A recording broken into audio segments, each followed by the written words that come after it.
तो एमपी और छत्तीसगढ़ के विधानसभा चुनाव में नामांकन के आखिरी दिन कई दिग्गज नेताओं ने अपना पर्चा दाखिल किया। पाटन विधानसभा सीट से सीएम भूपेश बघेल ने नॉमिनेशन किया, तो वहीं अमित जोगी ने भी इसी सीट से पर्चा भरा है। इसके अलावा अगर बात की जाए तो कई और सीटों पर प्रत्याशियों ने नामांकन दाखिल किए। यानी अब प्रचार में दम दिखाने की बारी है, तभी तो पता चलेगा कि प्रत्याशियों की कितनी तैयारी है।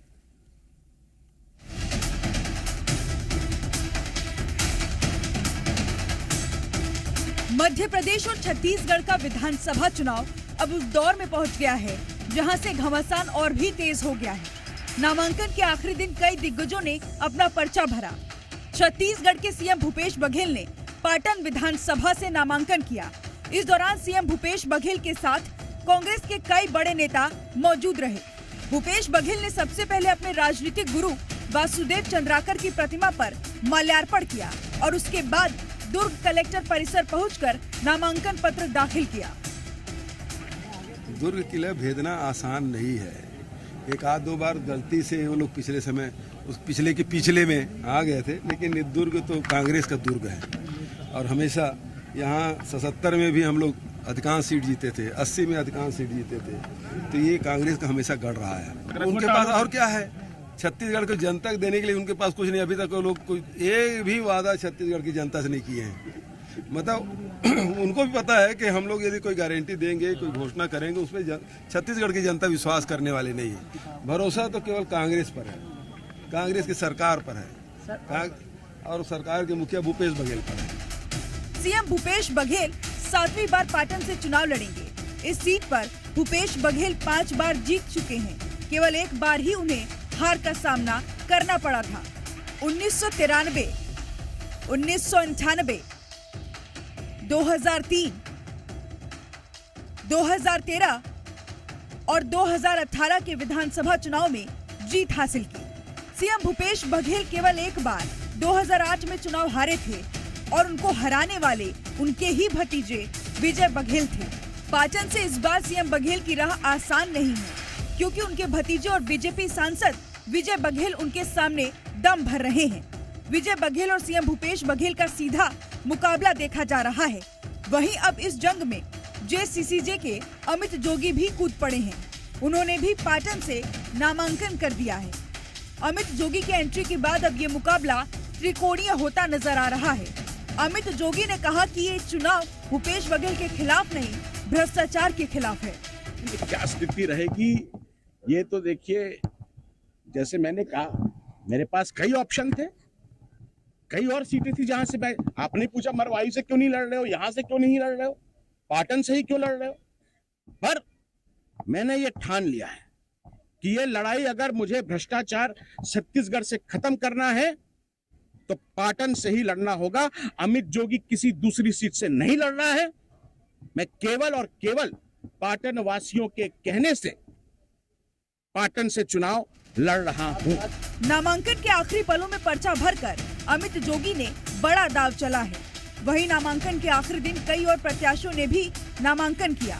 सूरजपुर जिले के तीनों सीटों पर कांग्रेस प्रत्याशियों ने कलेक्ट्रेट पहुंचकर नामांकन दाखिल किया।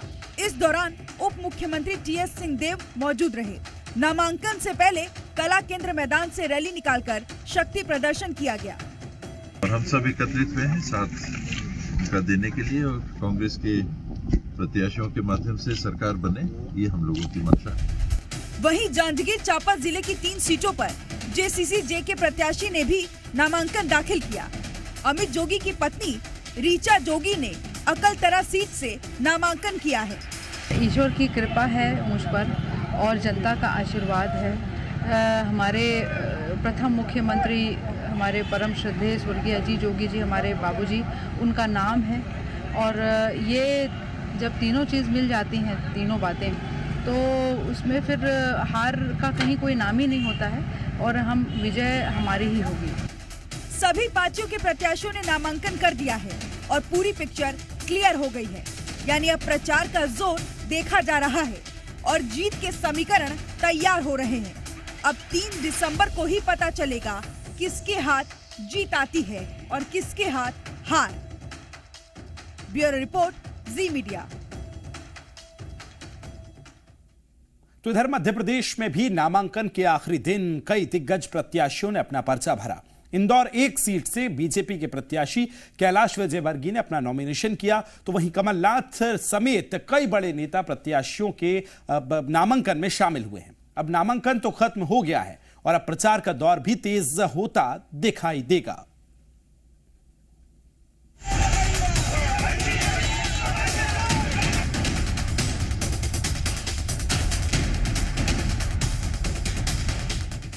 एमपी का चुनावी रण चरम पर पहुंच गया है और ये जंग तेज होती जा रही है। नामांकन के आखिरी दिन कई प्रत्याशियों ने नामांकन किया। इंदौर में कांग्रेस प्रत्याशियों ने रैली निकालकर शक्ति प्रदर्शन किया। कांग्रेस की रैली में पूर्व सीएम कमलनाथ भी शामिल हुए। इस मौके पर शिवराज सिंह चौहान को धोनी बताने वाले राजनाथ सिंह के बयान पर कमलनाथ ने कहा कि उनका दृष्टिकोण है, चुनाव में जनता अपना दृष्टिकोण बताएगी। फिनिशिंग अच्छी करते हैं फिर वो। अब राजनाथ सिंह कुछ भी कह लें, वो किस दृष्टि से देखते हैं वो देखें। मध्य प्रदेश किस दृष्टि से देखती है, मध्य प्रदेश के मतदाता तय करेंगे। इंदौर 1 से बीजेपी प्रत्याशी कैलाश विजयवर्गीय ने अपना नामांकन कर दिया। कैलाश विजयवर्गीय ने कहा कि चुनाव के बाद कमलनाथ और दिग्विजय सिंह विदेश में नजर आएंगे और बीजेपी भारी बहुमत से सत्ता में लौटेगी। उन्होंने चुनाव में 160 सीटें जीतने का दावा किया। देखिए 8-10 दिन और निशाना साधेंगे, फिर उसके बाद चुनाव के बाद कभी पेरिस रहेंगे, कभी लंदन रहेंगे, आपको मिलेंगे भी नहीं। और हम हमेशा जमीन पे दिखेंगे आपको जनता की सेवा करते हुए, क्योंकि हम सरकार भी बना रहे हैं और सेवा भी करें। मैं पूरे प्रदेश की बात कर रहा हूँ, 160 से ज्यादा सीट भारतीय जनता पार्टी को मिलेगी। इंदौर में कांग्रेस प्रत्याशियों ने नामांकन दाखिल किया।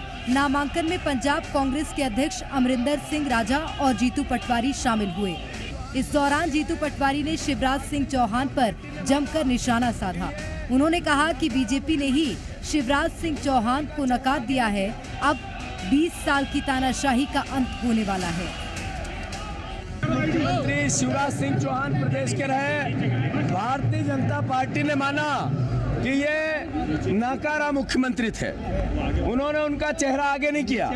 वो नेशनल लीडरशिप के नाम से चुनाव लड़ना चाहती है। इसका मतलब है कि 20 साल में जो अधर्म भारतीय जनता पार्टी की सरकार ने किया, वो भारतीय जनता पार्टी भी समझ चुकी है। जैसा मैंने पिछली बार भी इसी जगह खड़े होकर कहा था कि भारतीय जनता पार्टी जाएगी और कांग्रेस आएगी।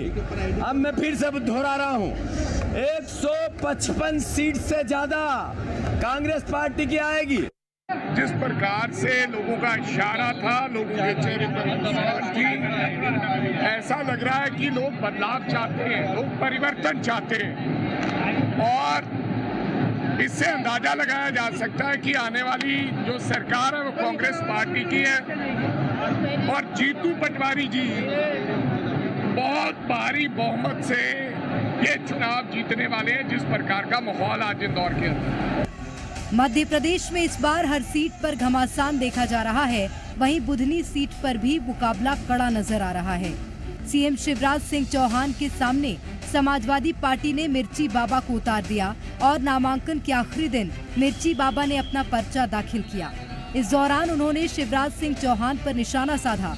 उन्होंने कहा कि शिवराज खुद को बेटा बताते हैं, फिर भी यहाँ नर्मदा का घाट तक नहीं है। अगर जनता मुझे चुनती है तो सबसे पहले ऐतिहासिक नर्मदा घाट बनाया जाएगा। यहाँ की जनता ने मुझे विधायक बनाया तो सर्वप्रथम बुधनी में नर्मदा माँ का सबसे उच्च कोटि का घाट बनाऊंगा, जो विदेश तक उसका नाम किया जाएगा। बुधनी विधानसभा सीट से कांग्रेस प्रत्याशी विक्रम मस्ताल ने भी अपना नामांकन दाखिल कर दिया है। उन्होंने शिवराज सिंह चौहान पर हमला बोलते हुए कहा कि बुधनी विधानसभा में शिवराज सिंह चौहान के खिलाफ लोगों में काफी आक्रोश है। गिराना चाहती है। आप देख सकते हैं जनता में कितना आक्रोश है, और जनता का इतना आक्रोश है कि हमको रोका गया। वहाँ पे हमारी बहुत सारी गाड़ियां, उनको रोका गया कि अगर वो यहाँ आती तो जनता का प्रदर्शन देखता, हमको रोका गया। पर फिर भी मैं जनता का, मेरे साथ कार्यकर्ता का, पूरी बुद्धि विधानसभा का शुक्रिया अदा करना चाहता हूँ। उन्होंने सहयोग दिया और हम 3 तारीख को सत्य की जीत होगी। छिंदवाड़ा में बीजेपी प्रत्याशी की नामांकन रैली में गृह मंत्री नरोत्तम मिश्रा शामिल हुए और जनसभा को संबोधित किया। नरोत्तम मिश्रा ने कांग्रेस पर जमकर हमला बोला। मुख्यमंत्री भी देख लिया छिंदवाड़ा का, पर विकास नहीं देख पाए आप छिंदवाड़ा का। उसका कारण था कि कांग्रेस की संस्कृति ऐसी है कि वहां परिवारवाद हावी रहता है। आप नीचे से ऊपर तक, ऊपर से नीचे तक चले जाओ। सोनिया गांधी को चिंता इस बात की है कि कैसे राहुल गांधी सेट हो जाए। दिग्विजय सिंह जी को चिंता है कि कैसे जयवर्धन सेट हो जाए।